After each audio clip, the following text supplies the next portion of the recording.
With Megan having HIV, it could bother Matthew. Matthew really wants to be with Megan, but then again, it's a lot going on in Megan's life. She has HIV, and he feels like he don't know how he should go about that. Also, Megan needs a lot of help to get back on her feet, and it's somebody that's trying to take Megan's life. So with him thinking about all this, he's thinking long and hard, should I stay or should I go? As he was in deep thought, he looks at Megan's mom, starts tapping her on her shoulder, and said, I'll be crazy if I didn't stay. Megan's mom says, listen, I believe it's a lot on your mind. With everything that Megan is going through, I'm just happy that she has a man like you by her side, even though y'all not together. She said any other man would have probably left Megan, but it's a reason why you staying. Matthew said, listen, Megan took care of me when I was younger, so I'm gonna make sure I take care of her now. Megan's mother hugs Matthew really tight and says, thank you, baby. Matthew hugs her tight and say, I'll do anything for Megan. So fast forward, a month and a half go by. Megan is now at her mother's house. She's doing better when it comes to walking. She's doing better when it comes to talking. Matthew is right there every step of the way. So Megan's mom and Matthew decided to pack up all of Megan's stuff and move her to Megan's mom's house. So Megan's neighbor sees Matthew one day and stops him and say, hey, how do you know Megan? Matthew says, Megan's a pretty good friend of mine. I take it you're her neighbor. He said, yeah, I'm Megan's neighbor. But you're not Megan's boyfriend or anything like that, right? He smiles and says, well, I really don't know you like that, even though that's a personal question. No, me and Megan are just friends right now. I said, oh, I'm sorry. I was just trying to let you know that I've been seeing a guy come and knock on Megan's door a couple times out the week. He said, oh, really? He said, how does he look? He said, I really never see his face. He always have a black hoodie, black pants, black shoes with a black hat on. So Matthew says, really? He said, every day I see him, he has on the same black outfit. Matthew was getting a little paranoid. He said one day he was knocking on the door, and after nobody came for a couple of minutes, he basically was walking downstairs. So I opened my door and I said, hey, are you looking for Megan? But the young man never turned around. It's like he didn't want me to see his face. So he just says, yeah, I'm looking for Megan. Have you seen her? He said, no, I don't even know if Megan's coming back.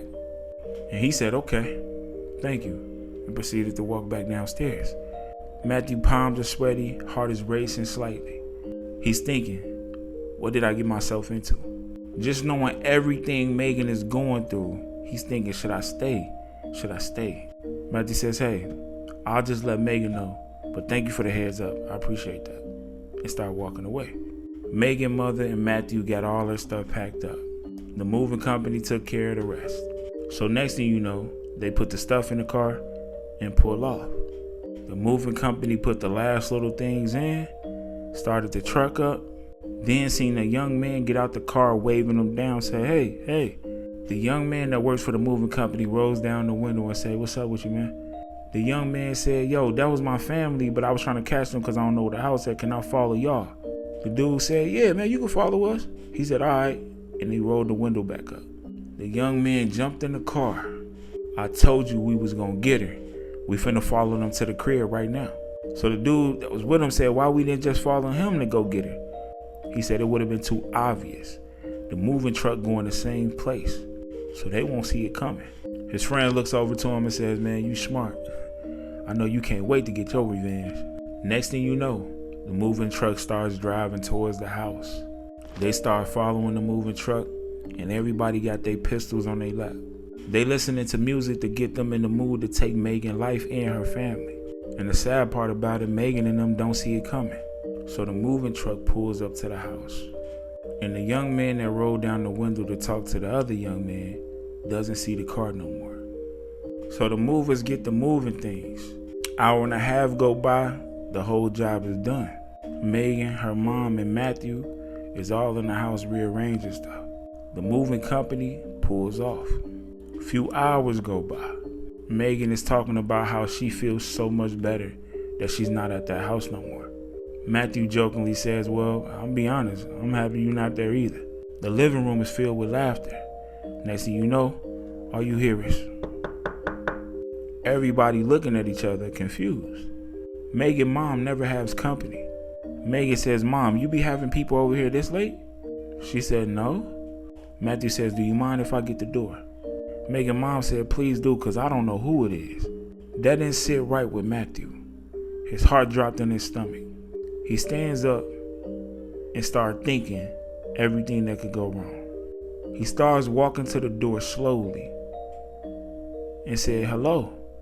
No response.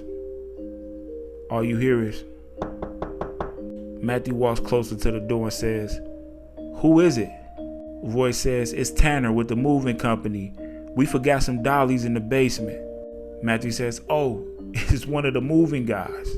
Megan and her mom grab their chest. A sign of relief. Whew.